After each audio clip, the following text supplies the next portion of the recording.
Jetpur city police દ્વારા હર ઘર તિરંગા અભિયાન અંતર્ગત ફ્લેગ માર્ચ યોજી અભિયાનમાં જોડાવા આહવાન કરાયું। જેતપુર સિટી પીઆઈ તેમજ પોલીસ સ્ટાફ દ્વારા હર ઘર તિરંગા અભિયાન અંતર્ગત શહેરમાં તિરંગા સાથે ફ્લેગ માર્ચ યોજી તિરંગાનું વિતરણ કરાયું। શહેરના માર્ગો ઉપર તિરંગા સાથે રાખી પોલીસ દ્વારા ફ્લેગ માર્ચ યોજી હતી। શહેર પોલીસ દ્વારા વેપારીઓને તિરંગાનું વિતરણ કરી અભિયાનમાં જોડાવા અપીલ કરેલ। હર ઘર તિરંગા અભિયાન અંતર્ગત 15મી ઓગસ્ટ સુધી જેતપુરમાં અનેક કાર્યક્રમ યોજાશે। Reporter Dhaval Chitara, India 24 news, Jetpur.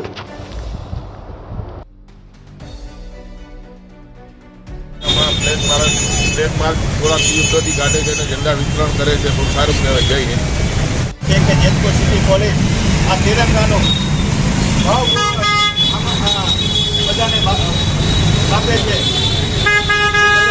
એનો ખૂબ ખૂબ અભિનંદન, એનો આભાર માનીએ છીએ। આનું ગૌરવ લઈએ છીએ અમારા